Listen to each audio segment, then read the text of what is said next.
Então, eu vou dar início ao painel 7 dessa tarde, sétimo e último painel, com o tema Desafio e propostas de inovação na metodologia de verificação de radares, taxímetro e cronotacógrafos. E para compor este painel, eu convido ao palco como moderador o senhor Rogério Nogueira da Silva, delegado regional do Instituto de Pesos e Medidas do Estado de São Paulo. Apresentando, Rogério é graduado em Física pela Universidade de São Paulo, é técnico eletrônico na Fundação Bradesco. Participou da Conferência Internacional de Pesagem na Alemanha, é delegado do IPEM São Paulo, onde além da vigilância de mercado atua contra as fraudes em bombas de combustível, atendendo permissionárias, indústria e comércio nas divisões da qualidade, veículos especiais, produtos pré-embalados e instrumentos de medição. E como debatedores eu convido o senhor Jefferson Oliveira, gerente de Relações Institucionais da Continental Brasil. Convido também o senhor Rogério Gasperi, diretor da FIP. Convido o senhor Paulo Roberto Semin, gerente de suporte técnico da Percons. Convido o senhor José Augusto Basso, diretor-secretário da Associação Nacional dos Postos de Ensaios de Cronotacógrafos, ANPES. Inicialmente eu passo a palavra ao moderador do painel, o senhor Rogério, para as suas contextualizações iniciais, e em seguida eu farei a apresentação dos palestrantes. A palavra é sua, Rogério. Senhoras e senhores, boa tarde. Agradecer pela presença de todos aqui, firme e forte, estamos no final do evento já quase, né? Obrigado pela presença de todos, os moderadores que estiveram presentes, palestrantes que vão aqui falar de um tema que não citado talvez no método legal, e tenho certeza que taxímetro, cronotacógrafo e medidor de velocidade acaba tendo novas soluções, acredito, né? Pelo menos do que nós conversamos aqui atrás, acho que tem novas propostas, ideias, e acredito que a gente está num caminho certo. Durante as reuniões do método legal, sempre eu pilhava a Dani com muitas coisas, informações que acabaram formando esse painel aqui. Então eu quero agradecer a Remesp pela oportunidade, pelo convite de estar junto aqui compartilhando com vocês desse painel, que deve ser novo assunto aqui no método legal. Gostaria de passar a palavra para a Patrícia. Vamos lá então para apresentar a primeira palestra deste painel com o tema Boas Práticas e Inovações Aplicadas ao Cronotacógrafo. Convido o senhor Jefferson Oliveira, gerente de Relações Institucionais da Continental Brasil. Só apresentando, Jefferson é engenheiro civil com ênfase em transportes. É formado na Faculdade de Engenharia da Universidade de São Francisco, em Itatiba, São Paulo. É membro do Conselho Diretor do Comitê Brasileiro Automotivo, CB05, da ABNT, Associação Brasileira de Normas Técnicas. Atuou na diretoria executiva da Associação Brasileira de Engenharia Automotiva. É conselheiro do Sindicato Nacional da Indústria de Componentes para Veículos Automotores, Sindipeças.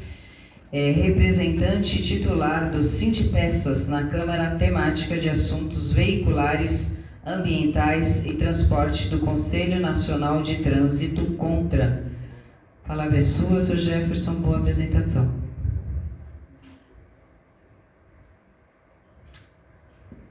Boa tarde a todos e a todas. Eu queria primeiramente agradecer a Remesp pelo convite, cumprimentando o nosso moderador da mesa, cumprimento a todos os senhores e senhoras presentes.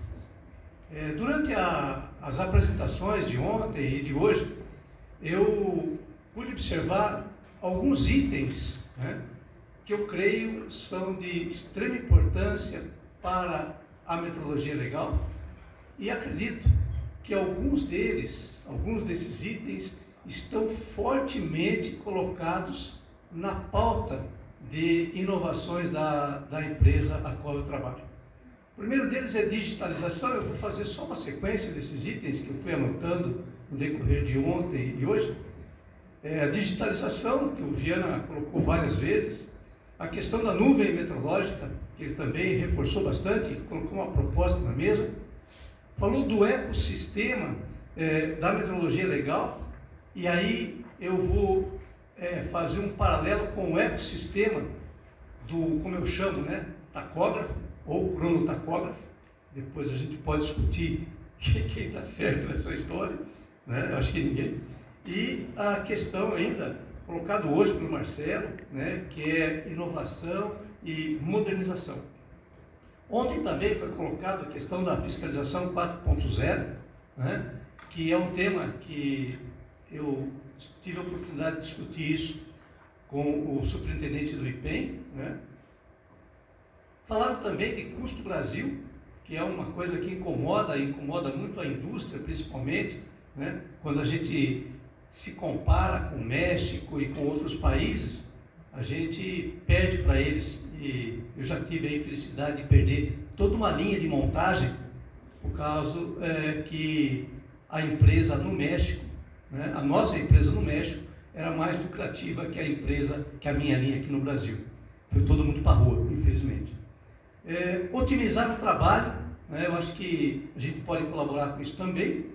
E treinamento para a rede. Então eu vou começar do último item, treinamento para a rede metrológica, para os IPENs e para quem o Inmetro entender necessário. Nossa empresa está à disposição. Bom, então vamos colocar, aqui é pelo tentativa e erro.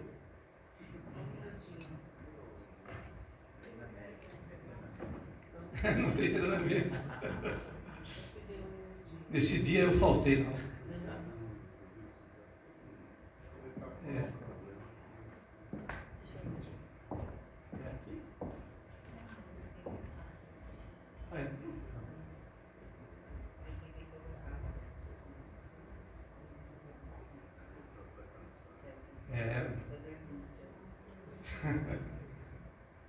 Eu não quero me derrubar, né?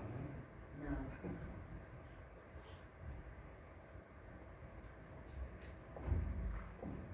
Bom, então enquanto a pessoa providencia aí, né, o que nesse momento, nesse exato momento, está havendo uma reunião que eu não pude participar, é óbvio, que fala exatamente do item de digitalização, né? E nós estamos trabalhando fortemente nisso já há alguns meses. Eu tenho prometido para o meu colega o Jefferson, lá do IPEM, que vou levar isso para ele em primeira mão, e também para o Pancieri lá do Inmetro. A gente se comprometeu a apresentar isso para eles, porque nós entendemos que isso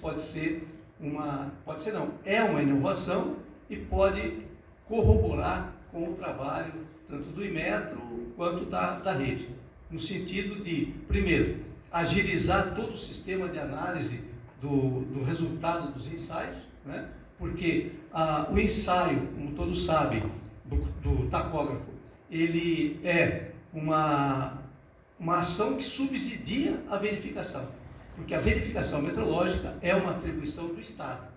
Então, a rede de PACs, ela não pode fazer o ensaio, ela não pode fazer a verificação, ela pode fazer o ensaio que vai subsidiar a verificação. Então, vamos lá.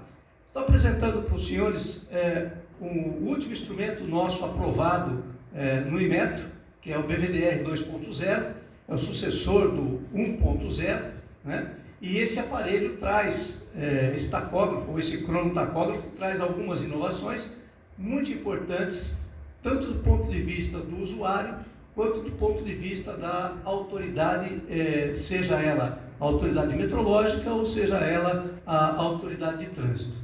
Como todos sabem, o cronotacógrafo ou tacógrafo, ele é o equipamento regulamentado pelo trânsito.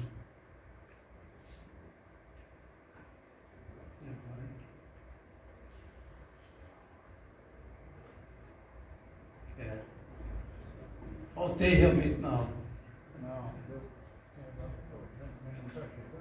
Agora já. Bom, então vamos lá. Vamos falar um pouquinho, né?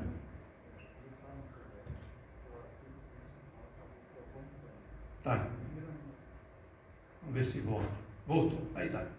Então vamos lá. Primeiro vamos falar da evolução dos tacógrafos, né? Os tacógrafos, eles tiveram origem na Europa, ok? E os primeiros tacógrafos que a gente tem notícias foram regulamentados no pós-guerra na Alemanha, em 1947. No Brasil, pelo que a gente tem conhecimento, chegaram aí importados autonomamente por algumas empresas em 1958. Tá? Depois, há uma evolução do tipo tacógrafo que é de 83, eu acho, não, de 1993 em cima? Isso. E no Brasil, em 1994, né, ele começou a ser produzido aqui no Brasil. Depois um tacógrafo modular, né, que é o MTCO, que acho que começou na Europa em 95 e no Brasil já com uma defasagem menor em 94. Os tacógrafos digitais em 2006 na Europa e no Brasil em 2008. Então, os senhores notem que o delay entre o que foi lançado lá e o que foi lançado aqui vem diminuindo. E hoje eu posso afirmar que nós estamos tecnologicamente no mesmo nível da Europa, com algumas características diferentes entre os nossos instrumentos e os instrumentos de lá por força de lei, ok? A nossa lei aqui não perde em nada para o que está rodando hoje na Europa. E a aplicação do tacógrafo mais próxima do que tem na Europa é a do Brasil. E hoje o Brasil é base de fornecimento de tacógrafos, tá?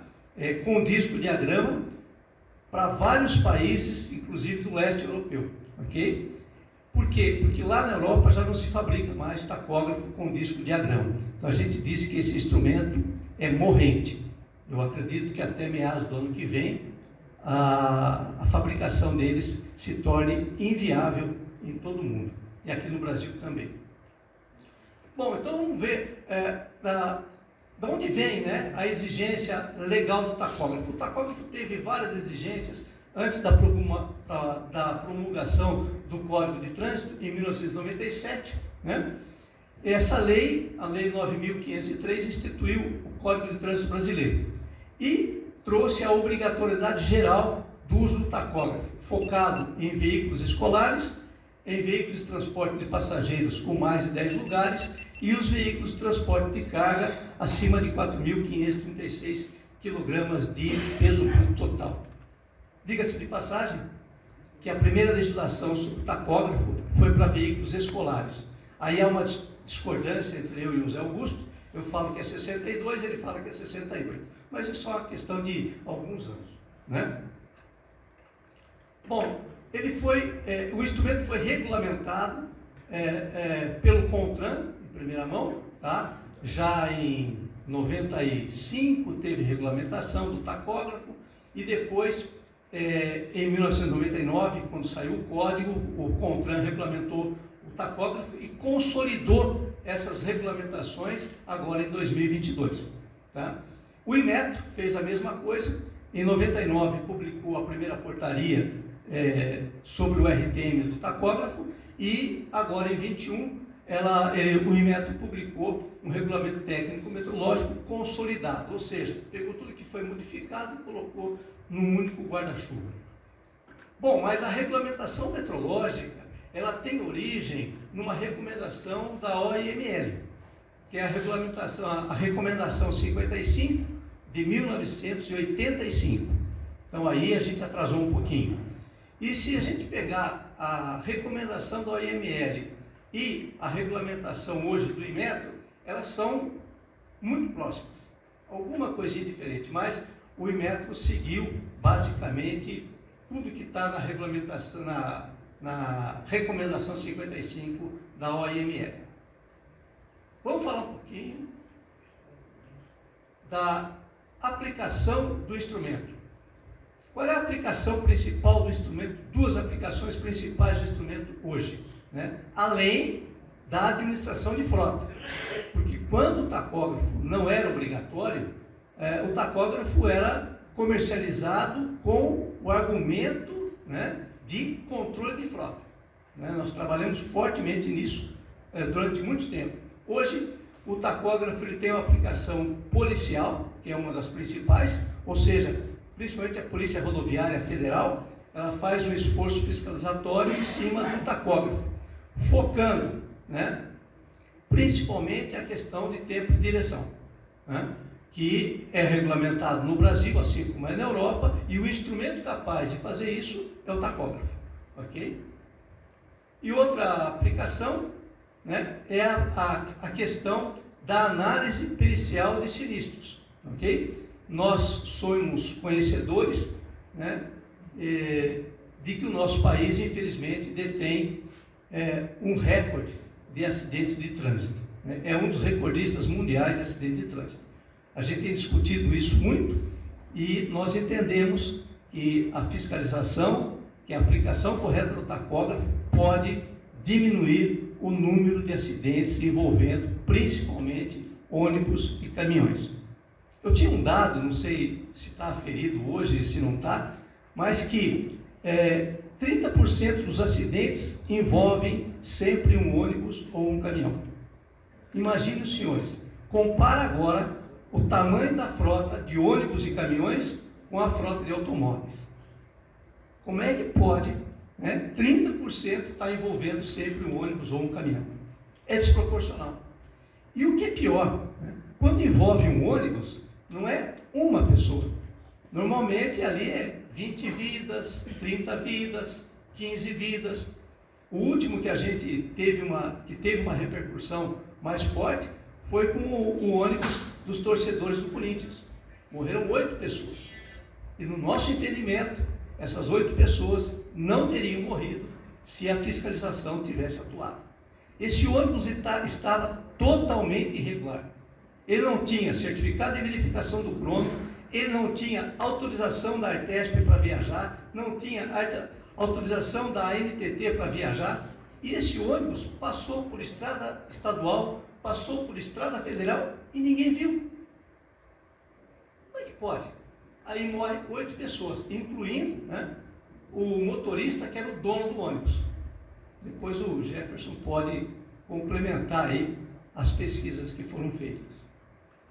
Bom, mas vamos lá. A verificação subsequente dos tacógrafos, ela é uma obrigação que está no próprio regulamento técnico metrológico da rede brasileira, ou seja, em última instância do Inmetro, ok? E o ensaio é feito nos postos autorizados de tacógrafo e o ensaio visa subsidiar a verificação metrológica. Aí está então a imagem de um posto, né, que infelizmente não existe mais, mas olha que coisa linda era esse posto, ok? Esse é um posto de ensaio autorizado de tacógrafo. E aí está então parte do ensaio. Parte do ensaio prevê a conferência, né, do plano de selagem do instrumento, que é definido em portaria. A portaria de aprovação de modelo traz o plano de selagem do instrumento. Então eu só queria chamar a atenção nessa imagem para o sensor que está na caixa de marchas, ok? Depois a gente volta a falar sobre cada um desses selos e sobre o sensor. Eu vou correr um pouquinho. Bom, aí está um posto autorizado, né, uma oficina cadastrada, de tacógrafo e o caminhão aí em cima da máquina de ensaio. Então está aí o ensaio em pista reduzida. Qual é o pressuposto do ensaio? Características limitantes do veículo, como peso, dimensão e outras características que impedem a utilização do equipamento de ensaio, né? Por exemplo, o veículo equipado com controle de tração ou com controle de estabilidade. Então isso impede que ele seja ensaiado no equipamento. O conceito então em pista reduzida é medir a constante, nós chamamos de constante W do veículo, calibrar a constante K do instrumento, por uma coisa igual a outra, né? Gerar um registro comprobatório em bancada e gerar um relatório de ensaio para enviar ao órgão metrológico. As limitações são erros nas medições, ok? Geração do registro comprobatório é uma coisa complicada e chata de fazer, e o material é impresso. Então, qual é a proposta? A proposta é usar um equipamento que pode ser calibrado pela rede brasileira, com sensores no veículo em uma pista reduzida, ok? Essa pista reduzida pode ter aí 20 metros, 10 metros, já é o suficiente para a gente medir o dado do veículo. Aí então, com o equipamento de Bluetooth, ok? Colocado no próprio BVDR 2.0. Essas informações são transmitidas para o equipamento de ensaio, que é um tablet, ok? O relatório, esse relatório exigido pelo Inmetro, ele pode ser gerado por esse próprio instrumento, esse próprio tablet. Isso é encaminhado para a nuvem, aí vem a tal da nuvem metrológica, que o Viana comentou. Isso é a nossa nuvem, ok? Dentro da nuvem, o Inmetro ou o órgão delegado pode acessar esses dados. Acabou o papel. Não tem mais que levar fita diagrama para o IPEM, nem que mandar relatório, viu, Jefferson? Não precisa mais ler isso aí, vai tudo no arquivo. E você fica livre daquele trabalhão que você tem lá. Bom, essa nuvem nossa está hospedada, uma aqui no Brasil e a outra está hospedada, se não me engano, na Alemanha. Então, tem redundância e tem segurança nesse trajeto, nessa ação. O equipamento de ensaio também pode ser colocado com Bluetooth, ele pode conversar com o tablet, ok? E da mesma forma que o ensaio em pista reduzida, ele pode transmitir essas informações para o IPEM ou diretamente para o Inmetro. Então está aí outro item que a gente comentou, que é a digitalização. Bom, aí voltamos à questão da selagem. Aí vocês veem em azul, né? São os selos que fecham a parte traseira do instrumento, que fecha a parte onde está a conexão elétrica, também atrás do instrumento, e na frente do instrumento é o selo que fecha o ponto de calibração do instrumento. E eu fiz um círculo ali no sensor, né, que também hoje a maioria, algumas montadoras aqui no Brasil já usam o sensor criptografado. Então, o sensor criptografado, ele fica constantemente conversando com o instrumento, de tal maneira que qualquer alteração no sensor vai informar o instrumento. Bom, guarda essa informação que vai informar o instrumento, porque nós temos um equipamento que estamos acabando agora de fazer os testes e desenvolver, e nós chamamos de VDO Link, ok? Ele tem uma parte que é uma base, que fica colocado no instrumento, e tem uma outra parte que tem o sistema de comunicação. E por ímã, eles ficam colados um no outro. Vamos ver então como é que fica isso. Está ali, ó.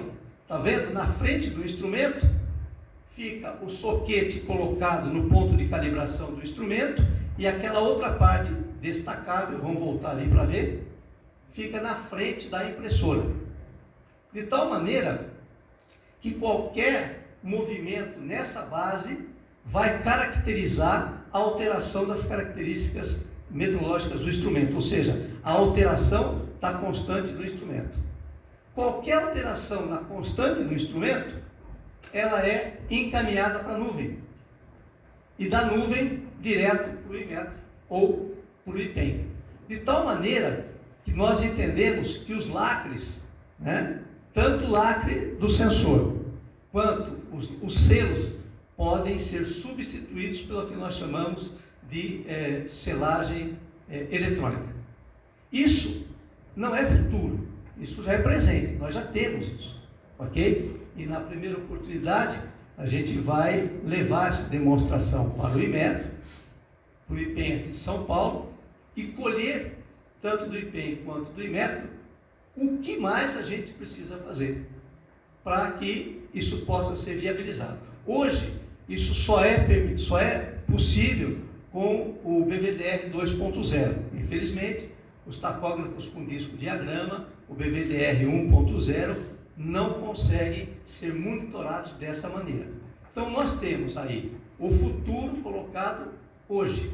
Então, digitalização, nuvem metrológica, ecossistema da metrologia legal, inovação e modernização, fiscalização 4.0, está aí. Por quê? Porque com o Bluetooth, o agente metrológico, ou o agente de trânsito, né, o agente da autoridade de trânsito, pode fiscalizar o instrumento através de um aplicativo de celular. Então, estamos trazendo essas novidades, né, que, diga-se de passagem, nós estamos desenvolvendo aqui no Brasil. Tem coisa que vem de fora, mas não vai ser aplicado diretamente, porque não dá, porque a realidade lá é um pouco diferente da nossa. Ok? Agradeço a todos a atenção e fico disponível para qualquer questionamento. Muito obrigada, Sr. Jefferson, pela apresentação. Aí está o Media Code para a captação do conteúdo desta apresentação. Vamos para a segunda apresentação deste painel com o tema Propostas de Inovação para a Fiscalização de Taxímetros.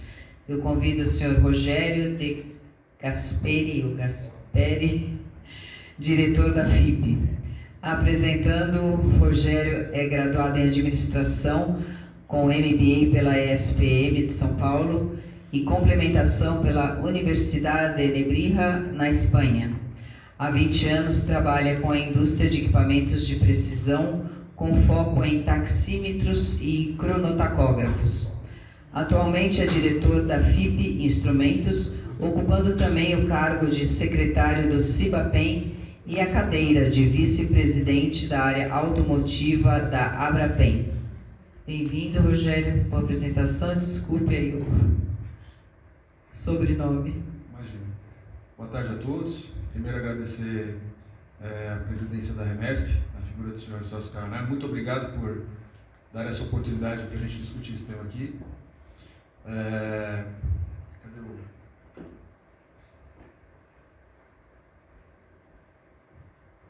Dar início à nossa apresentação. Vamos contextualizar primeiro o que é um taxímetro. Muita gente sabe aqui, mas vamos contextualizar rapidinho. É um instrumento que mede o preço cobrado pelo táxi, com base numa combinação entre distância percorrida e tempo gasto.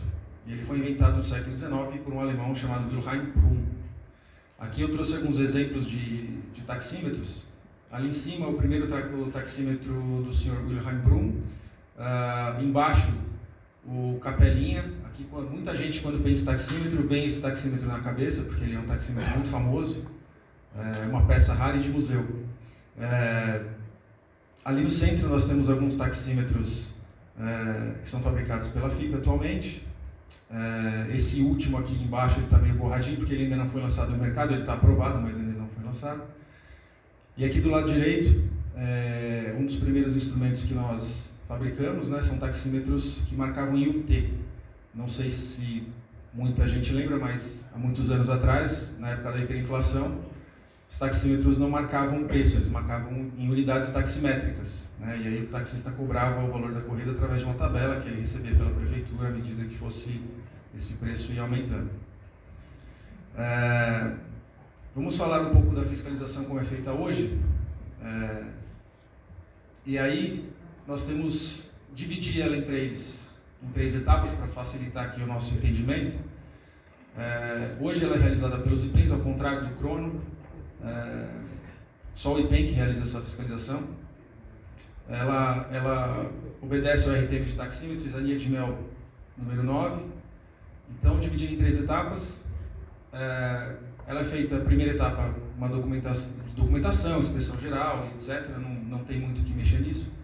A segunda etapa é o ensaio do tempo decorrido, também não há muito o que melhorar nesse sistema.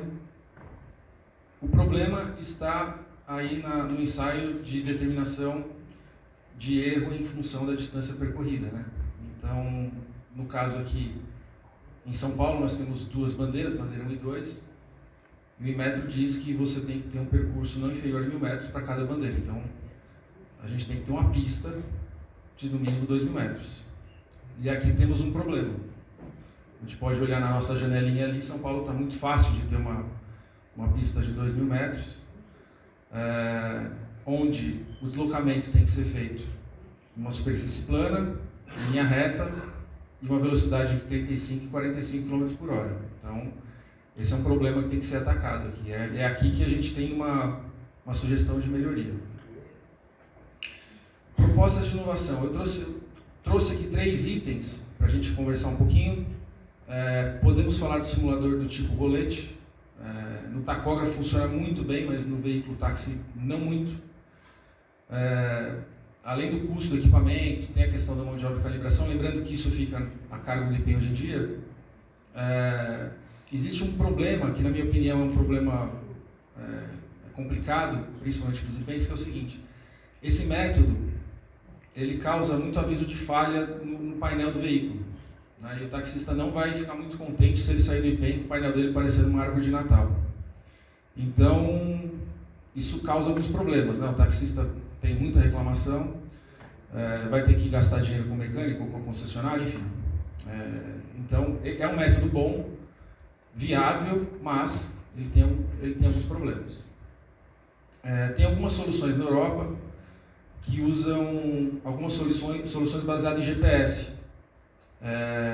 E essas soluções, eu não vou entrar muito no termo técnico, porque o GPS ele busca corrigir os problemas do percurso, mas a questão é que ele não elimina a necessidade da pista.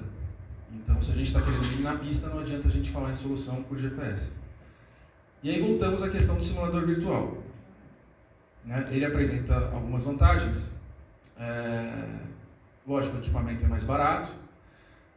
Uma das vantagens é que ele buscaria uma padronização dos taxímetros, porque esses taxímetros de mercado teriam que fazer um upgrade nessa instalação. Lógico, ele é mais rápido, ele é mais prático, e ele acaba reduzindo também as emissões. Para falar do conceito do simulador de pista virtual, eu trouxe aqui a constante K, que é uma constante importante nesse processo de verificação. A constante K basicamente é o número de pulsos que o instrumento recebe por quilômetro.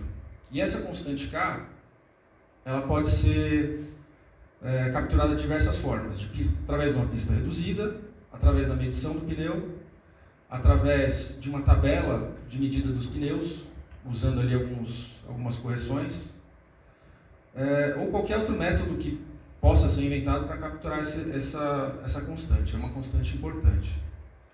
Aqui no próximo quadro, ainda contextualizando, temos ali um taxímetro. Esse taxímetro teria que ser com portaria 201 ou posterior. Ainda temos taxímetros no mercado rodando com uma portaria anterior a 201, de 2002, mas é uma população menor que 1%, mas eles existem. Esses taxímetros não conseguiriam ser padronizados ou fazer esse upgrade de instalação. Estou trazendo aqui um conceito que já existe, mas contextualizando ele de uma forma que possa ser utilizada para o conceito do simulador virtual. Ali no compartimento do motor ficaria uma caixa de inspeção, e ali na roda do veículo, naquele zoom ali, nós estamos vendo como é instalado um taxímetro hoje em dia.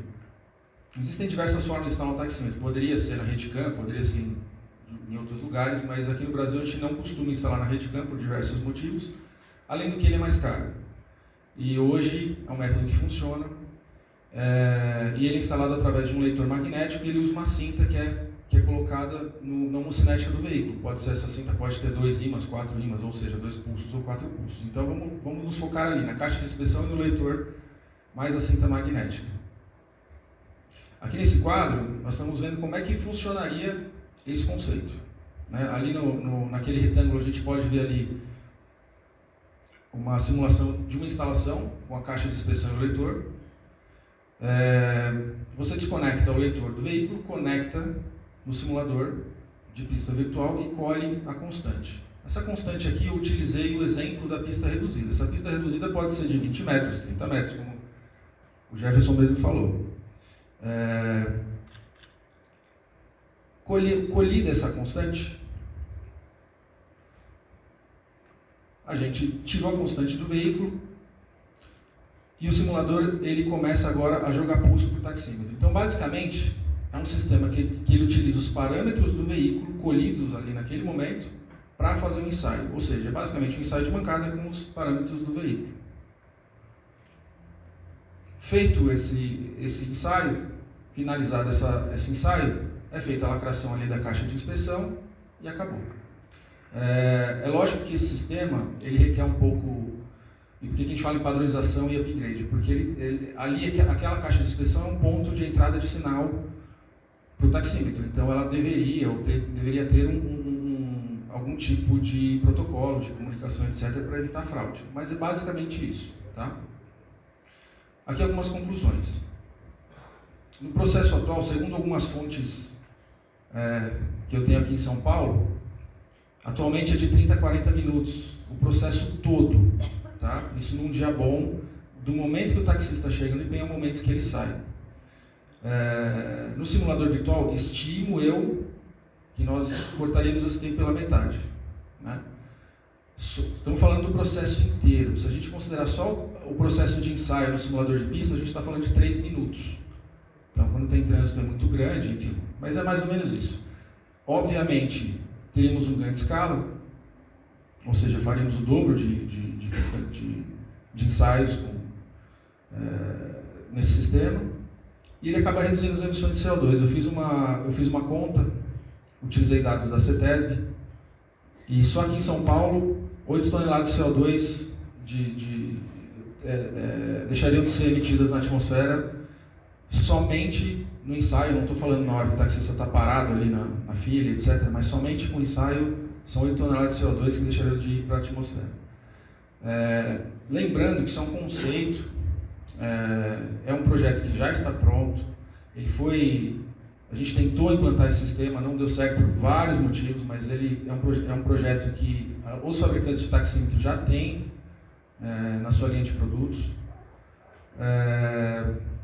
Eventualmente, é um sistema que ele dá ferramentas para o Inmetro poder fazer essa vigilância de mercado, eventualmente, se quiser estender isso às oficinas permissionárias.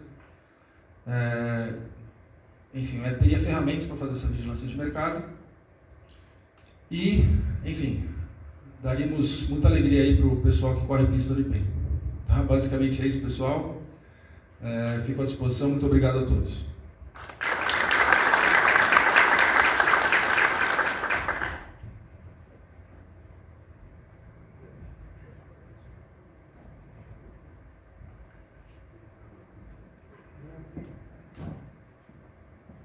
Muito obrigada, Rogério, pela apresentação. Aí está o Media Code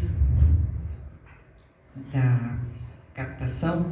E para a terceira apresentação deste painel, com o tema Desafios na fiscalização de medidores de velocidade, eu convido Paulo Roberto Semin, gerente de suporte técnico da Percons. Apresentando, Paulo é graduado em Engenharia Elétrica pela UTF do Paraná, com formação mista na Hochschule für Technik, em Berlim. É mestre em microeletrônica pela UTF do Paraná, é pós-graduado em Gestão e Gerenciamento de Projetos na UP. Atuou como engenheiro de desenvolvimento de medidores de velocidade por mais de 10 anos. E atualmente gerencia o time de suporte técnico da Percons. Bom, palavra sua, Paulo, boa apresentação. Boa tarde, pessoal. Bom, então vamos falar um pouquinho dos desafios para a fiscalização de medidores de velocidade. Né? Falando um pouco do histórico dos medidores de velocidade no Brasil, os fundadores da Percons foram os inventores da lombada eletrônica. Então, o conceito de você ter um equipamento ostensivo que exibe a velocidade ao condutor como solução para a redução pontual de velocidade na via foi uma invenção brasileira. A Veja, alguns anos atrás, levantou as 100 maiores invenções brasileiras e a lombada eletrônica era uma delas, né? E desde então ela vem salvando vidas, né? A lombada eletrônica, quando instalada na frente de uma escola ou numa descida de serra, ela salva em média 2,5 vidas por ano, né?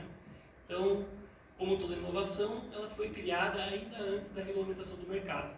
Então, a invenção foi no início, meados de 90, e a primeira regulamentação do Inmetro aconteceu pela portaria número 115 de 98, né, que daí trouxe o regulamento para os medidores de velocidade. Bom, falando um pouco do tamanho do desafio, né? Esses são um gráfico extraído dos dados do portal do IPSIE, né? Hoje, nós temos, então, em operação no Brasil, cerca de 28.500 faixas de fiscalização de velocidade. Isso espalhado em todos os estados do Brasil, né? A Percons hoje é o maior fabricante, ela tem cerca de 15% desse mercado, nós estamos em todos os estados, com exceção do Alagoas. A equipe técnica, a equipe comercial está tendo que superar o Alagoas para poder falar todos os estados do Brasil. Então aí, como hoje a regulamentação prevê a visita pela verificação periódica de um período máximo de 1 ano, a gente já tem ideia do tamanho do que nós estamos falando, né? Então, um técnico do IPEM e um técnico do fabricante precisará se deslocar para cada uma das 28.500 faixas em todo o território nacional no período de 1 ano. Podemos explorar aí esses dados com um pouco mais de atenção na sequência, quem tiver curiosidade, mas alguma informação aí interessante, pelo menos para o setor, é de que esse parque ainda hoje é representado por 37% dos equipamentos do antigo RTM. Né? Nós tivemos uma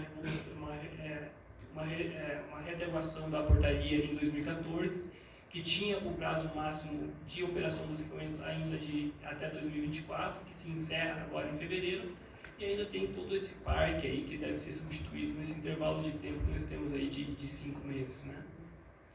Isso já à frente eu vou abordar um pouco de novo, a gente já consegue ver o tamanho da demanda aí que os IPs vão ter com verificação periódica desses instrumentos, né? Bom, para quem ainda não é do setor, só para rapidamente falar como é feita hoje uma fiscalização de medidor de velocidade. Assim como outros instrumentos metrológicos, eles têm 2 conjuntos de instrumentos regulamentares, um voltado para o modelo. Então, o fabricante, antes de colocar um equipamento de operação, precisa aprovar o modelo perante o Inmetro, isso é feito ali pela DIMEL em Xerém, e depois cada unidade fabricada precisa passar por uma verificação inicial antes da entrada em operação e uma verificação subsequente com um período máximo de 1 ano. E também tem as verificações pós-reparo, caso o equipamento nesse intervalo de tempo tenha que fazer alguma intervenção que afete ali as características metrológicas do equipamento. O regulamento também já prevê hoje uma supervisão metrológica, né? Então já tem ali um instrumento regulamentário que permite aos IPENs ou ao Inmetro, sob alguma demanda interna deles, fazerem uma supervisão sobre um determinado equipamento a qualquer momento. E como que se dá as verificações, né? As verificações dão-se em 2 etapas. A primeira é o exame geral, isso varia um pouquinho da verificação inicial para a verificação periódica, mas de um modo geral, o objetivo do exame geral é garantir que o equipamento que foi instalado corresponde ao modelo aprovado, né? Então, nesse exame geral é feito a verificação do plano de selagem do equipamento, a plaquinha de identificação conforme a portaria, e para os equipamentos que utilizam laço intrusivo, eles fazem a medida dos laços que são inseridos no asfalto. Isso também tem um aspecto que interfere na medição de velocidade. E também a comprovação visual de que aquele equipamento foi condizente ao que foi aprovado na portaria. E então chegamos para a segunda etapa da verificação, que é o exame ensaio de campo, que é esse aí o que é o maior volume de trabalho numa verificação. Porque exige que seja feita 10 passagens em cada uma das faixas monitoradas em velocidade 10 km acima da regulamentada na via. Né? Isso para a verificação inicial, para a verificação periódica são 5 passagens. Né? Então imagine que cada uma daquelas 28.500 faixas monitoradas precisarão da visita do técnico do IPEM e do fabricante, e lá terá que ser interditada a pista para que seja feita passagens em excesso de velocidade. Quando a gente fala disso em ambiente urbano, envolve em uma série de complicações, né? Primeiro, que uma cidade como São Paulo só permite isso nas vias de maior volume de tráfego durante a madrugada, né? Então precisa de uma equipe mobilizada durante a noite para isso. Além também do risco de sinistro de trânsito, né? Por conta aí de todo o IPEM deve ter já ter o seu histórico aí, algum susto aí numa verificação de medidor de velocidade, né? Bom, então isso, visto aí a dimensão aí do desafio, vamos aí nas dificuldades atuais, né? Bom, uma delas já abordei, que é a logística de deslocamento da equipe técnica e a necessidade de intervenção da pista, e os riscos de sinistros, né? Essa fotinho desse carro aí foi de uma verificação inicial recentemente feita aqui no equipamento da Marginal Tietê. A Marginal Tietê tem até 4 faixas e tem a característica da faixa entre faixas ser monitorada de forma distinta, então são até 70 passagens. Depois de 30 passagens, o freio do veículo já estava aí nesse estado, aí, incandescente, né? Aí o pessoal conseguiu identificar ainda antes que isso virasse um incêndio ou, pior, o veículo ter perdido o freio. Isso numa descida de serra é ainda mais perigoso, né? Uma outra dificuldade aí do mercado é a demanda atual de verificações, né? Como comentei, todo aquele volume de faixa precisa ter por uma verificação periódica e tem questões sazonais também. Como eu comentei, né, na reformulação do RTM que tivemos em 2014, o prazo limite para a verificação periódica dos equipamentos do antigo RTM era até fevereiro de 2023. Então houve uma correria, né, entre os IPENs e fabricantes para adequar os equipamentos que ainda tinham permissão disso até fevereiro do ano passado. Isso gerou um acúmulo de verificações nesse período de início de ano. Então, aí se atualmente a gente já está com uma carga bastante grande de trabalho em outubro, podemos imaginar que ali em janeiro de 2024 isso tende a ser o dobro, né? O cenário não é tão trágico, porque hoje já é permitido ao fabricante que for adequado para tal fazer a declaração de conformidade em substituição à verificação inicial. Então esse trabalho, para quando for uma substituição de um equipamento do modelo antigo para o modelo novo, parte desse esforço vai ser realizado pelo fabricante. Mas ao menos isso em 2025, essa carga aí de demanda tende a se confirmar novamente, né? Até que novamente o mercado se estabilize. Outro desafio é o atendimento a novas tecnologias, né? O mercado ele é comumente demandado por novas tecnologias, não só pelos fabricantes, mas também por questões da legislação de trânsito e de políticas públicas de segurança viária, né? O Brasil é signatário da ONU no projeto de redução de mortalidade no trânsito, né? O projeto Visão Zero, que pretende em 50 anos extinguir a morte no trânsito. Nós estamos indo para a segunda década, né? Aqui no Brasil isso é liderado pela Senatran. E dentro das políticas delas tem a intenção de, através de um projeto de lei, trazer a regulamentação para a velocidade máxima praticada em cidades, para 50 km por hora, e a adequação do Código Brasileiro de Trânsito para que permitir fazer fiscalização de velocidade média. Então, seria permitido não apenas fazer a velocidade pontual na passagem do equipamento, do veículo pelo equipamento, mas sim no trajeto entre dois equipamentos distintos. Para atender isso, teria que ter uma adequação do regulamento, obviamente, e também das verificações, porque teria que ser verificado não só a velocidade aferida ali na passagem do veículo, mas também o relógio do equipamento, que vai ser usado para fazer o cálculo da velocidade média, né?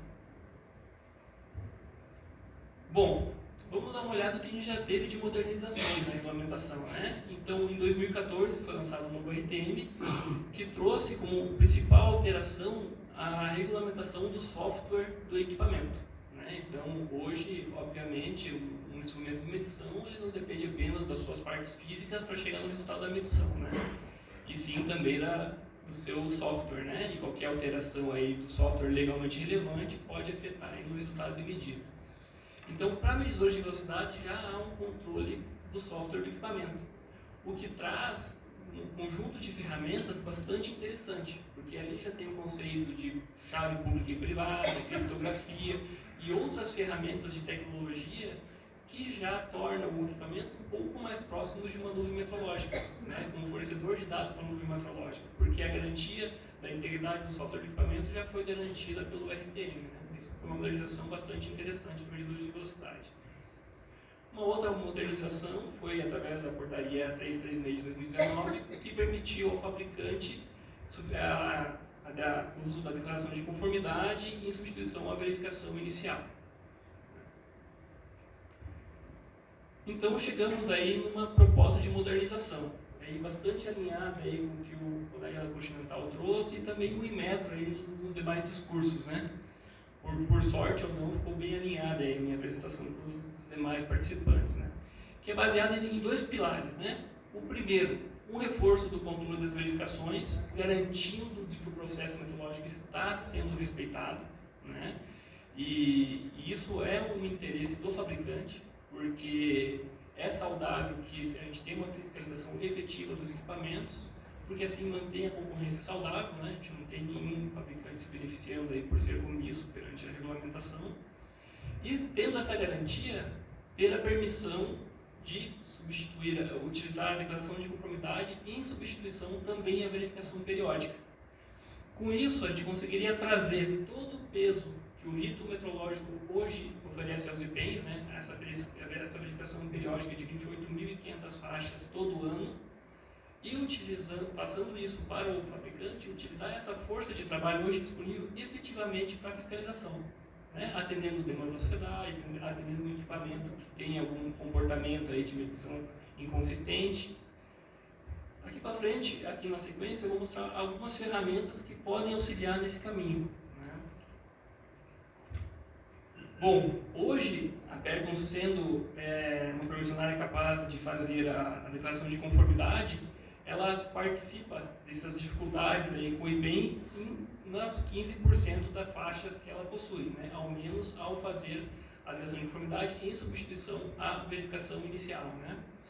E como que nós fizemos para conseguir garantir o cumprimento do rito metrológico na declaração de conformidade? Nós criamos um setor de auditoria interno à empresa, né, de forma centralizada, e o técnico de campo, além de estar treinado e habilitado a fazer a verificação, a declaração de conformidade, ele coleta, neste momento, uma série de artefatos, que na sequência é utilizado no nosso departamento de auditoria para garantir de que aquela aferição foi feita cumprindo os requisitos mínimos e assim é emitida a declaração, né?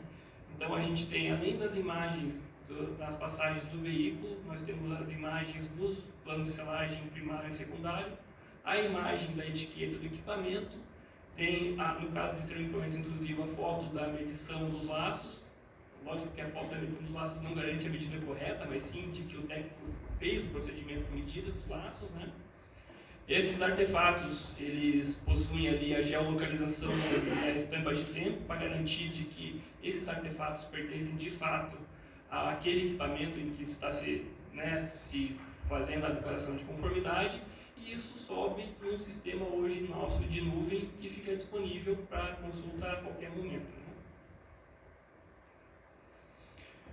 Uma segunda ferramenta que poderia auxiliar nesse processo seria todo o equipamento, durante a sua operação, não só no momento da verificação, enviar a nuvem, né, disponibilizada por IBEM, por exemplo, no PSE ou algum outro tipo de dispositivo, o fluxo de veículo médio da faixa e a velocidade média, além de todas as medições de excesso de velocidade, bem como as medições que foram realizadas durante uma verificação.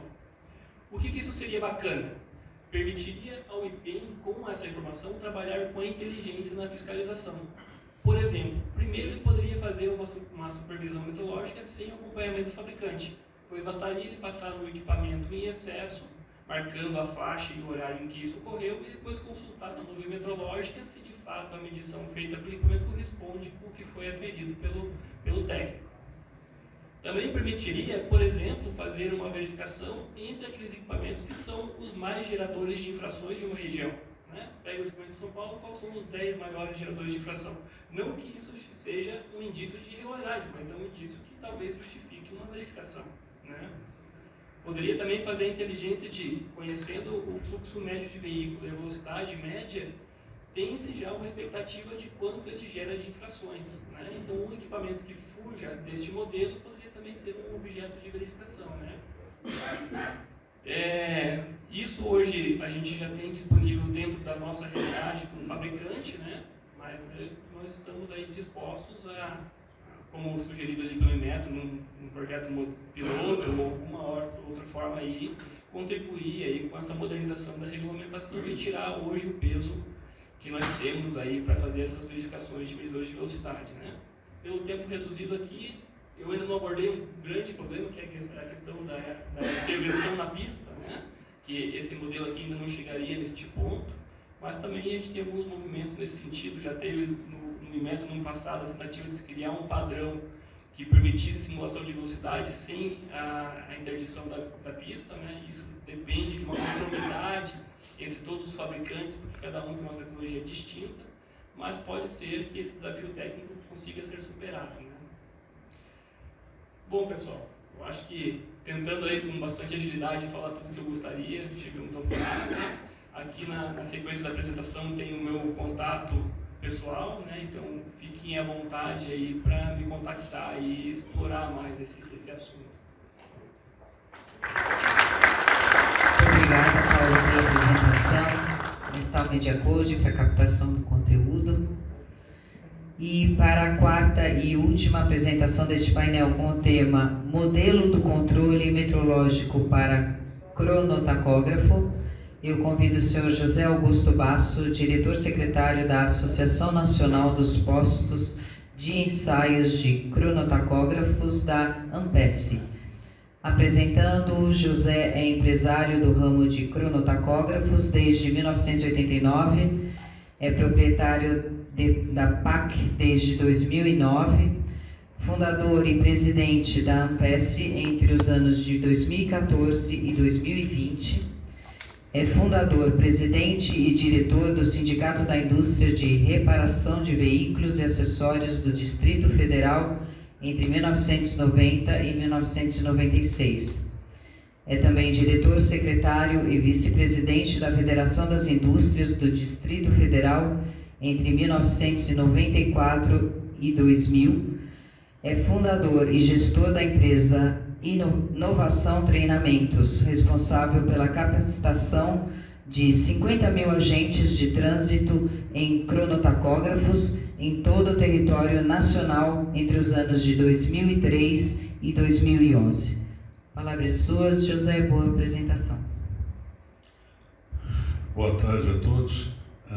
Gostaria de agradecer a gentileza do convite do professor Celso Scaranello, o atendimento que tivemos, a simpatia do atendimento da Daniela e, enfim, falar um pouco sobre esse negócio aqui do tacógrafo. É difícil falar depois do Jefferson, mas eu queria contar, antes de começar a apresentação propriamente dita, não levo mais que 30 segundos, para contar duas historinhas. A primeira, que eu tinha um filho em 98 que jogava no Clube do Zico, jogador de futebol. Ele tinha um clube em Brasília, treinava garoto, e outro no Rio.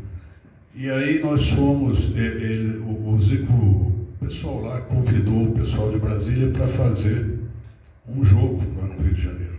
E aí a empresa Real Expresso, antiga, transportadora de passageiro e tal, se incumbiu de transportar os alunos, os meninos, todos adolescentes, 13 a 15 anos. E houve uma reunião. E aí o gerente da Real Expresso está explicando como é que é o ônibus e tal. Uma pessoa levantou e disse assim, um pai de aluno, disse, olha, quando chega a 80, apita a campainha? Se apita, claro que apita a campainha, que é para o motorista tirar o pé. Questão de segurança, é óbvio que a pergunta era pertinente, enfim. Terminou, quase ao final da reunião, um pai pediu a palavra e disse assim, eu quero saber se esses ônibus têm tacógrafo. Se tiver tacógrafo, eu libero. Aquilo me chamou a atenção, porque eu sou do ramo. Ao final da reunião, eu chamei ele de lado e disse, o senhor exerce alguma atividade na área de transporte, de um modo geral, alguma coisa assim? Ele disse, não, eu sou médico. Então nós estamos falando de um equipamento que é do conhecimento, sim. Quem tem interesse na coisa certa sabe o que é um tacógrafo. Esse é o resumo da obra. A segunda coisa, que é a questão de 60 dias, eu tenho um filho de 14 anos que, cursando o 9º ano, ele disse assim, pai, eu quero fazer um trabalho sobre tacógrafo. Eu falei, para quem? Disse, na escola, aula de história, não sei o que e tal. Aí emprestei o tacógrafo, ele pediu. Ele consegue fazer ensaios, que nós fazemos com 14 anos, ele gosta do negócio. Aí pegou um monte de legislação, foi na internet, aquele negócio todo, e apresentou 25 minutos. Eu tenho a gravação. Não falou nenhuma bobagem e passou lá com 10, com louvor e tal. Então, uma criança de 14 anos que se interessou por divulgar na sala e para outros professores um equipamento que, por mais antigo que seja, é atual. Mais ou menos como eu, que sou antigo, mas não sou ultrapassado, entendeu? Então, tantos de nós aqui. Queria fazer essas duas considerações para dizer com a seriedade com que nós vemos há muitos anos o emprego desse equipamento. Bom, vamos lá, rapidinho para não receber o cartão vermelho da colega ali. Cronotacógrafo é equipamento de segurança, obrigatoriedade prevista em lei, devendo ser verificado para garantir a idoneidade de suas informações. O registrador instantâneo inalterável de velocidade e tempo, popularmente conhecido como tacógrafo ou cronotacógrafo, é regulamentado pelo CONTRAN, através das resoluções tais de 2022 e o Regulamento Técnico Metrológico da Portaria 91 de 24 de março de 22.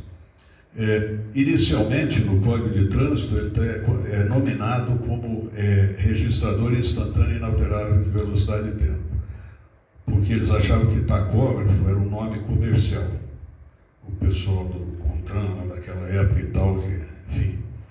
E depois chega o Inmetro com o cronotacógrafo e o próprio CONTRAN, numa resolução, talvez nessa daí, não me lembro, acabou admitindo o nome cronotacógrafo como nome único e oficial.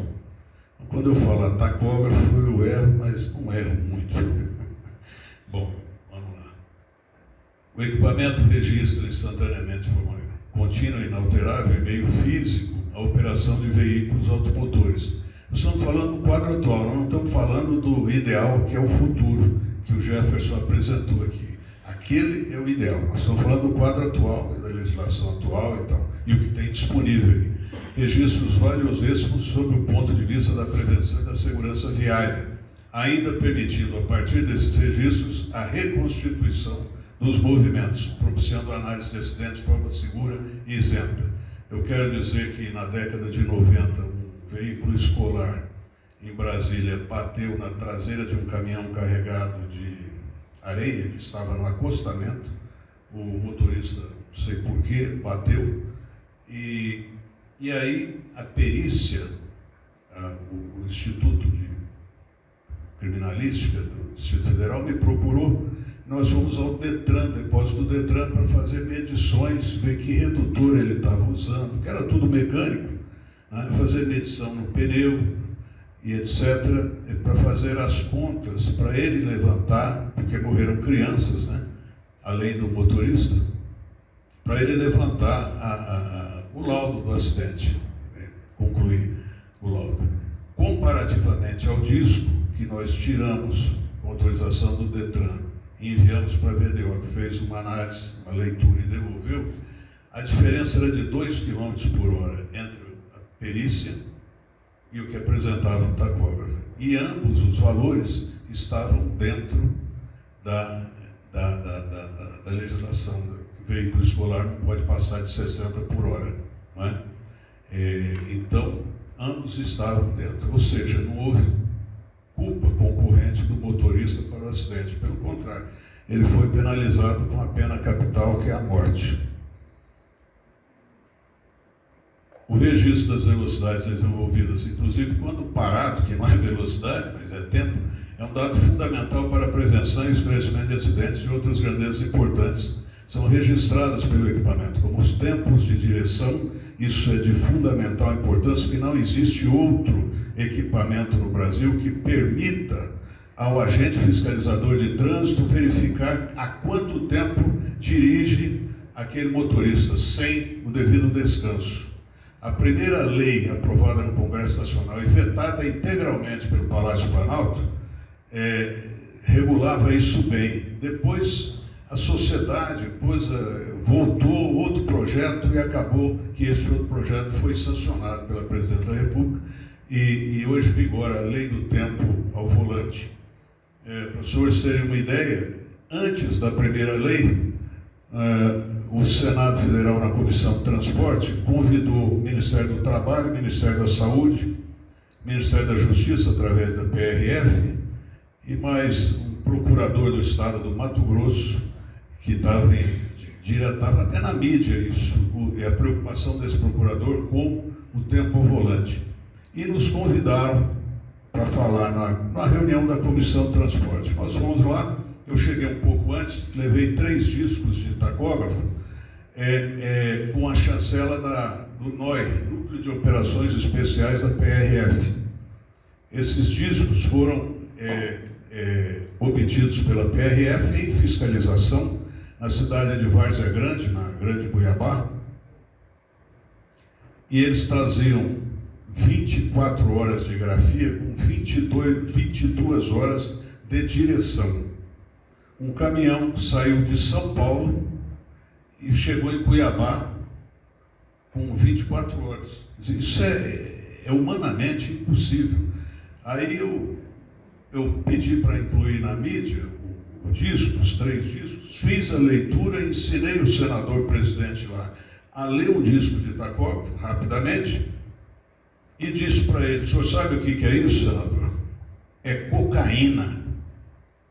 O senhor quer que eu aponte os pontos de venda nesse trajeto aí? A polícia me informou.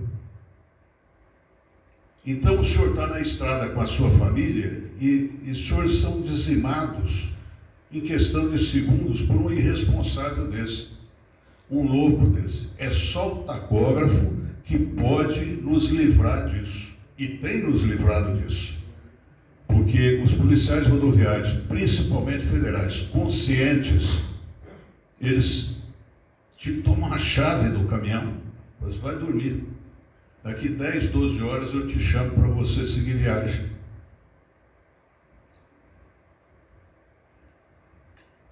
É um equipamento regulamentado metrologicamente e assim nós estamos falando de coisa absolutamente legal. E são mais de 700 postos de ensaio de cronotacógrafo no Brasil. O ensaio consiste na reunião do veículo com o tacógrafo. Ele passa a ser um casamento indissolúvel, porque sempre que se repetir o ensaio tem que ser o mesmo tacógrafo, a menos que seja justificado para o Inmetro que aquele tacógrafo desapareceu por roubo ou alguma coisa, e o Inmetro autoriza um novo, com base numa nota fiscal emitida por uma empresa idônea com o número do aparelho, do novo equipamento. O certificado de verificação é condicionado à calibração, selagem e lacração, coisa já dita pelo Jefferson, de maneira mais técnica. O programa de verificação está disponível no sítio eletrônico do Inmetro, no endereço cronotacógrafo, Rede Brasileira, GovBR, permite consulta pública a partir do número da placa ou do Renavan. Quer dizer, se houver alguma suspeita sobre algum veículo, se anotar a placa, chega em casa, só pesquisar para saber se ele está correto ou não. Sai até o certificado dele lá, então. A primeira legislação sobre o tacógrafo aqui é uma questão de idade. Eu falo 68, que é quando eu me lembro. Ele se lembra de 62, então ele fala 62. É questão de idade entre nós, que é o... Mas esse é um decreto assinado pelo presidente Arthur da Costa e Silva, que obrigava os veículos escolares a usar tacógrafo, veículo escolar. Depois vem a evolução da legislação, já dita pelo Jefferson. Eu vou pular isso para que os senhores não percam tempo com isso. O Jefferson disse muito bem. A chegada do Inmetro, que foi via resoluções do CONTRAN 815, 816 e 96, já revogadas, e depois a resolução 92, de 4 de maio de 99, que ela é bastante clara quanto ao papel do Inmetro nesse processo. As regulamentações, a portaria do Inmetro de janeiro de 99, revogada, depois a 201 de dezembro de 2004, revogada, mas que fala, também revogada, né? mas que fala das verificações iniciais, periódicas e eventuais. Tempo ao volante, esse é o disco de tacógrafo que eu mostrei, viu, Jefferson? Esse é o disco que eu mostrei lá na comissão de transporte. O relatório da comissão de transporte gerou depois a lei vigente de regulamento de tempo ao volante. Aí tem 22 horas de movimento. É um negócio inimaginável. Não é possível. É muita droga e de boa qualidade, senão o cara não fica acordado. Esse é aquele acidente que o Jefferson falou. O veículo estava devidamente certificado. Ele saiu aqui, não sei se de Mogi, São José, alguma coisa assim, e desceu para Peruíbe, depois da aula, só estudantes universitários. Morreram, não sei se quase 2 dezenas, um negócio assim. Um absurdo esse acidente. E aquilo foi falha humana mesmo, não foi nem mecânica e nem de falha humana. Mas o certificado estava válido. Aí, essa é uma notícia do Globo, me parece, que ele fala que o tacógrafo do veículo, espécie de caixa preta, é quem determinará oficialmente a velocidade precisa do acidente. O objeto foi apreendido, papapá. A produção nacional de ensaios, se a frota é estimativamente de 4,5 milhões de veículos, significa que 2.250.000 veículos por ano tem que fazer a verificação, porque o certificado vale por 2 anos. É um absurdo que em 2013 nós tenhamos feito 1.300.000 ensaios e este ano, 2023, não chegaremos a 1 milhão. Em 2013 a frota era menor. Nós quase atingimos. Estamos aí com uma defasagem, uma inadimplência extraordinária. Quando a gente estima a população de veículos em um determinado lugar para montar um posto de ensaio, a gente considera que 20% daqueles veículos jamais farão ensaio. Porque são veículos que trafegam entre a polícia rodoviária, que está fora da cidade, e pela periferia, onde a polícia da cidade não chega. Vide o Rio de Janeiro. Quero saber se alguma polícia consegue fiscalizar um tacógrafo de um veículo escolar na periferia. Não consegue, nós estamos vendo aí. Ó. Então, 20% nós excluímos da conta. Nós excluímos por experiência nossa. Não quer dizer que seja 20, pode ser 10, pode ser 15, mas nós fazemos assim. Sem considerar esses 20%, nós temos uma inadimplência de 63%. No ano de 22, esses números são finalizados. De 23, caiu um pouquinho. Deve ser a ajuda de Deus, porque nada mudou. Nada mudou. Exceto ações pontuais de algum empenho aqui ou ali, com fiscalização, porque a polícia, Jefferson diz bem, a rodoviária federal, ela fiscaliza porque eles responsabilizam o policial que veio, transitou lá, não foi fiscalizado, sai de Goiânia, vai a Belém e não é fiscalizado. O que está acontecendo com a polícia? Não é possível. O sujeito está 2.000 quilômetros carregado. Um veículo que se envolver em acidente vai causar morte, e não são poucas, como já dito. Então, esse é um problema sério, esse da inadimplência, por falta de fiscalização. Então, a fiscalização 4.0 aí é o grande negócio. Embora exista um programa atual, coordenado pela diretoria de planejamento do INMETRO, Danilo, em que, com todo o apoio da presidência do INMETRO, em que alguns estados têm feito um convênio, não é? Com o Detran, não sei o que, o INMETRO está intermediando isso, para que a frota seja, a emissão do certificado de propriedade do veículo, CRLV, seja condicionado, a emissão seja condicionada à existência do Não, eu pensei que você não fosse fazer isso comigo, eu sou o último. Os últimos serão os primeiros, não é assim? Segura a onda. Mas eu estou terminando, mano. Desculpa, gente, mas eu me empolgo um pouco. A emissão do certificado do CRLV, portanto, estará nesses, são 7 estados a princípio, mas estão trabalhando outros estados.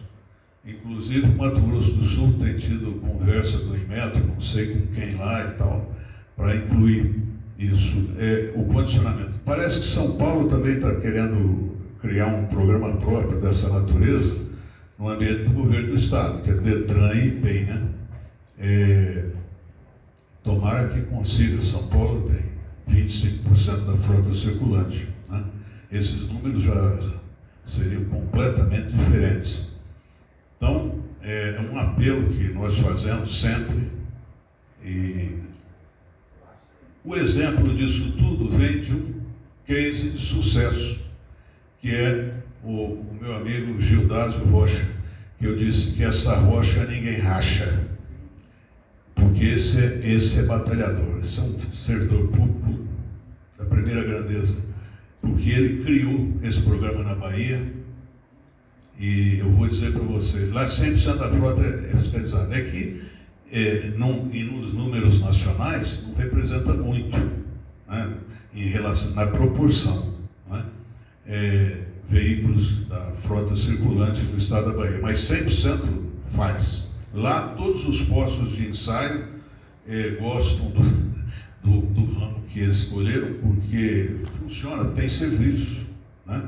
E fora de lá, agora tem esse assunto da presidência, do Inmetro com o Danilo, e enfim, vamos esperar que isso prospere e se alastre por todo o Brasil.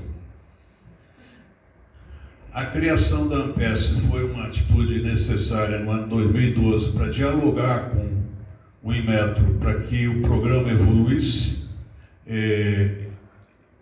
Essa assinatura aí é do meu amigo Stefan ali, que está dormindo, sentado. Acorda o Stefan aí, tá? Ele foi o primeiro presidente da Ampes, e aí botamos aí a ata de fundação da coisa. As finalidades da Ampes é uma associação como outra qualquer, luta pelos interesses comuns de todos os seus associados e daqueles que não são associados, que se beneficiam diretamente. Aqui tem 2 associados beneméritos, a Continental e a FIP. São associados beneméritos. O interesse deles é colaborar com a saúde da Ampes. Os reajustes de valores, uma das metas que nós sempre temos em pauta, faz 4 anos que nós temos o mesmo valor, e o pior, com a escassez de serviço e a profusão de postos, há uma guerra para o cliente. A guerra para o cliente leva à diminuição do valor estabelecido pelo Inmetro. Isso é gravíssimo, né? Por um lado. Por outro lado, o Inmetro nos premiou, por isso eu perguntei para o Luiz, dos selos e lacres. O Inmetro nos premiou com a obrigatoriedade da compra. A gente tem que comprar daqueles 2 milionários que sentaram aqui, um que pegou da China, o outro da Suíça. Eles falam abertamente, meus 3 filhos estudam na Suíça, com os lacres, né, que nós compramos. Então, acho bacana isso, porque esse é o capitalismo, está certinho, não tem nada que reclamar. Eu queria estar no lugar dele. Então, quando eles souberem que eu falei isso, nem sei se estão aí, eles vão me encher o saco, mas é verdade. Então, aí nós agora somos obrigados a comprar o que a gente sempre recebeu do Inmetro. O Inmetro impôs essa obrigatoriedade assim, do nada. Então, 5% do valor de cada ensaio é destinado aos lacres. Um detalhe, são 800 empresas, micro e pequenas empresas. São pequenos negócios que nós temos. Eles só vendem com pagamento antecipado. É raro o caso que eles dão crédito de 20 dias, 30 dias. Um negócio complicado, Mas nós temos fé em Deus, né? Vamos tocando. Muito obrigado a todos. Desculpem a brincadeira, o tempo excedido e os últimos serão os primeiros. Muito obrigada, Sr. José, pela apresentação. Aí está o Media Code para captação do conteúdo dele. Bom, vou passar a palavra ao moderador Rogério para iniciar o debate e abrir para as perguntas da plateia. Como que é importante e o impacto positivo, né? Do controle metrológico legal, regulamentação e instrumentos de medição aplicados no trânsito. Fiquei muito feliz com os números e o resultado positivo de algo nesse sentido. Mesmo assim, ainda está faltando talvez mais alcance dos órgãos metrológicos no controle, né? Não sei se de repente a nuvem metrológica vai ser, não sei se já tem até um software de inteligência artificial para que faça isso automaticamente, né? Seria ideal já ter algo que faça todo esse monitoramento, se precisar de alguém atrás. Mas legal, já está num passo. E até você falou de sustentabilidade aqui, da parte de taxímetro. E pista virtual, olha que sonho. Não tem que correr taxímetro mais por aí. Podia aplicar também isso no medidor de velocidade. Para quem não faz o acompanhamento do controle metrológico de um medidor de velocidade, coloca em risco todo mundo. Pedestre, motoboy não respeita o departamento de trânsito quando ele faz o bloqueio. Muitas vezes nós voltamos na contramão e o pedestre está acostumado com o fluxo da mão num sentido e ele atravessa na frente. Então tem uma série de fatores que acho que foi muito bom o debate. Agradeço o Paulo, o Rogério, o José e o Jefferson. E vamos abrir um espaço para quem quiser fazer pergunta a cada um deles. Fiquem à vontade. Eu só um comentário. Eu vi a palestra dele, já sabia da parte. O cronotacógrafo, isso é com a Tran que eu vou falar agora. Não tem nada a ver com o Inmetro. O cronotacógrafo é um instrumento hoje utilizado só depois do momento da morte. Morreu alguém, ele é utilizado para fazer a perícia. O cronotacógrafo pelo Ministério do Trabalho é utilizado como horário de trabalho, para o cara não trabalhar demais. Acho que o Inmetro dá um erro máximo de homicídio para o cronotacógrafo de 4 km por hora. O Inmetro dá um erro máximo de homicídio para o medidor de velocidade de 5 km por hora. Por que aí tem que ser a mudança da lei, da legislação do CONATRAN? Por que o policial PRR, Polícia Municipal, quando para um caminhoneiro, não olha o cronotacógrafo? O cara, em algum momento, estava a 130 km por hora. Excesso de velocidade. Isso, para mim, é legislação alterada do CONATRAN. Só isso, é só esse comentário.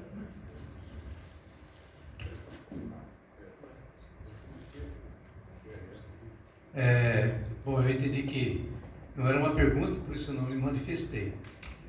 O Código de Trânsito, ele é muito claro nesse sentido, tá? Em que os equipamentos que podem medir velocidade para efeitos de multa estão regulamentados no Código. E, infelizmente, o tacógrafo não está regulamentado no Código para autuação por excesso de velocidade. Existe um movimento nesse sentido, que é um projeto de lei para alterar o Código. Mas, como todos vocês sabem como funciona, às vezes as coisas não andam na velocidade que precisam andar. Esse tema, só para o senhor ter uma ideia, tá? Tem a minuta de resolução do CONTRAN pronta para isso, para regulamentar esse tema. Então, são duas coisas que precisam acontecer. Uma pequena alteração no código e uma regulamentação por parte do CONTRAN. Está feito, está colocado lá, mas até hoje não saiu. É por isso que o policial, se ele autuar o veículo por excesso de velocidade, essa multa cai, esse auto cai. Agora, existem recursos para isso. Por exemplo, direção perigosa e por aí vai. Quer dizer, também tem uma questão aí de querer fazer.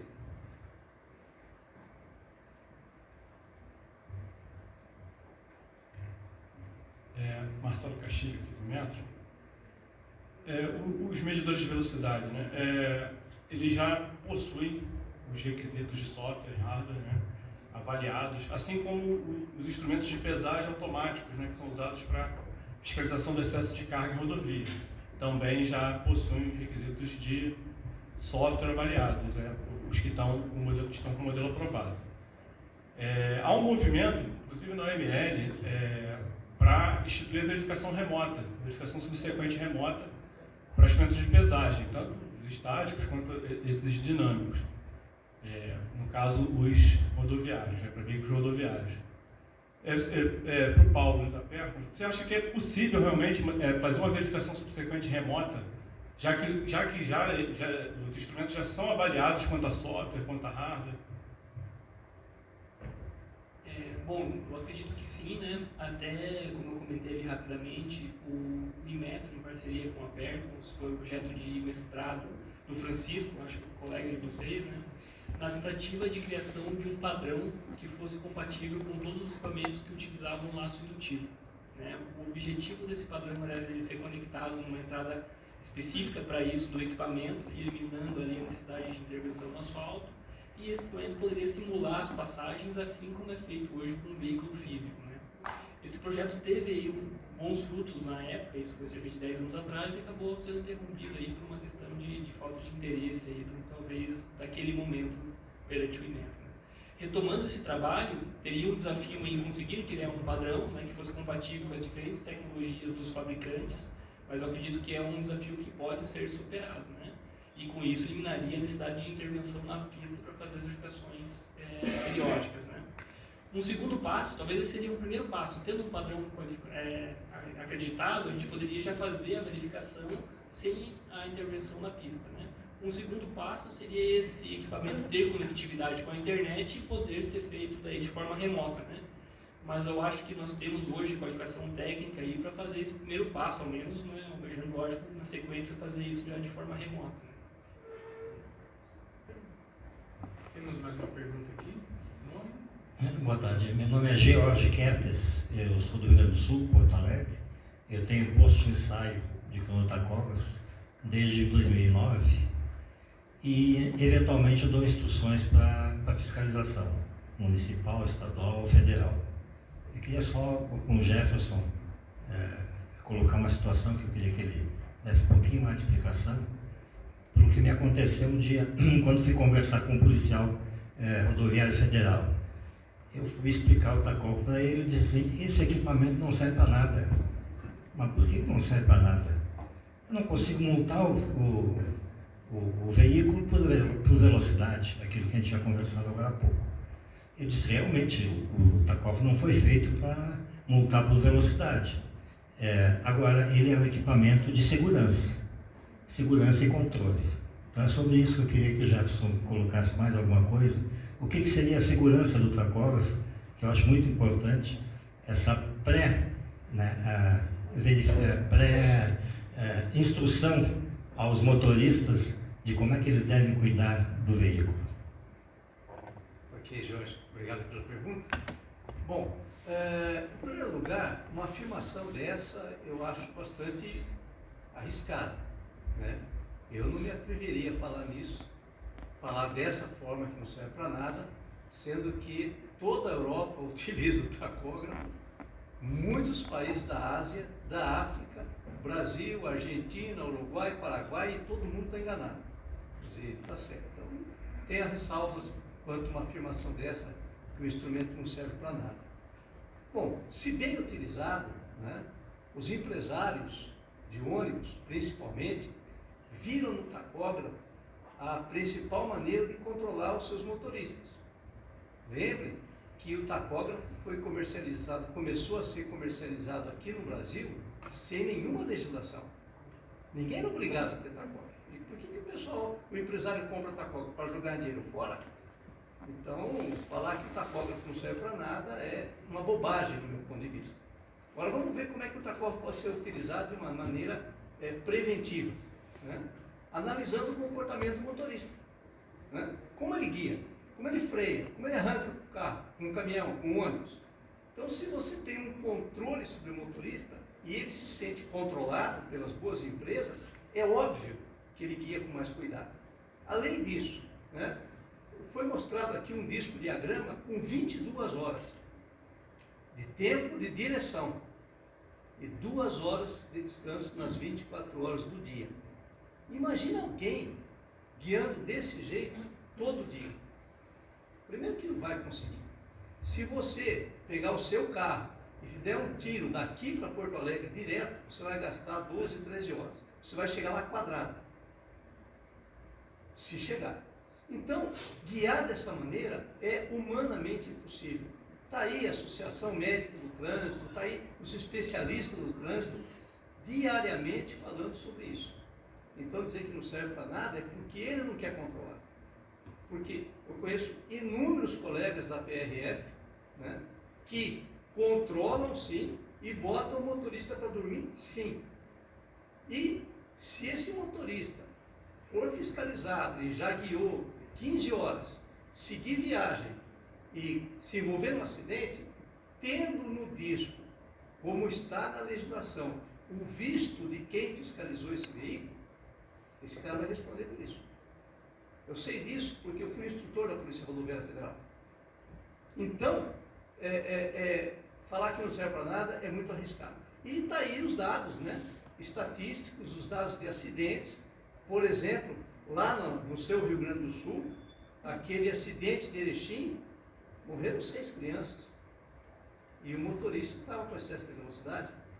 Aquele ônibus que caiu na represa lá em Erechim. Eu fiz o laudo daquele disco. Então, veja, falar que não serve para nada, realmente é uma bobagem. Agora, fiscalizar a velocidade por um instrumento que não está homologado para isso, sem uma resolução do Conselho Nacional de Trânsito, sem uma revisão do código, aí a multa cai. Aí é ilegal, é inconstitucional. Então, o policial na hora ali tem que decidir, mas ele pode autuar. Essa saída eu já vi acontecer e já vi policiais, colegas aí que reportaram isso. Não, eu autuo por direção perigosa. E vou para frente. Então você pegou o cidadão lá a 130 km por hora com um ônibus que anda, tem caixa e tem diferencial para andar nessa velocidade, ok? Autua o cidadão por direção perigosa. E vão para frente. Quer dizer, solução tem, só querer fazer. Eu não quero culpar a Polícia Rodoviária por ter esse tipo de pensamento, porque acredito que 99% deles não pensam dessa forma. Mas o que eu achei interessante é que tem alguém que ainda pensa em somente que o equipamento é para multar. Então ele tem muito mais retaguarda do que seria só um equipamento que justifique uma multa, né? Então é só isso que eu queria colocar. Obrigado. Só para complementar, já houve casos do policial ser punido por abuso de poder. Né? Por quê? Porque ele botou o cidadão para dormir. Aí a empresa, né, o motorista era empregado de uma empresa, creio eu, uma má empresa, e a empresa entrou com uma ação contra aquele policial. E ele foi punido. Paciência. Não tem jeito. Ou ele faz ou ele não faz. Na hora ali, ele tomou uma atitude que ele, policial, a autoridade competente para isso, julgou que era melhor para aquele motorista. E foi punido por isso. Ainda temos tempo, né? Não temos mais tempo. Puxa vida, então essa foi a última colocação. Agradeço a presença de todos vocês aqui. Obrigado pela oportunidade, mais uma vez ao Celso e à Remesp. E eu passo a palavra para a Patrícia. Então, mais uma vez, obrigada a todos pela participação. Vamos fazer só a foto oficial. E eu vou convidar ao palco o professor Celso Scaranello para o encerramento do Metrologia Legal. Tem umas notícias boas aí. Ele é que vai fazer o encerramento, como sempre. Vamos lá, professor.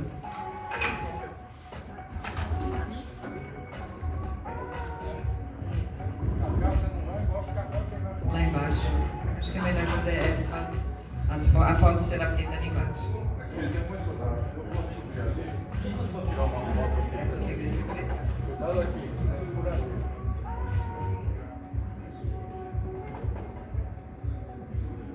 professor não tem microfone de mão.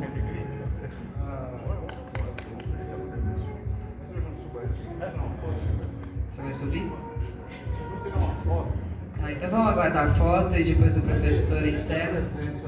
Eu vou emprestar o microfone aqui para ele. Celso, eu vou lhe emprestar o microfone aqui. E depois nós seguiremos para o cofre.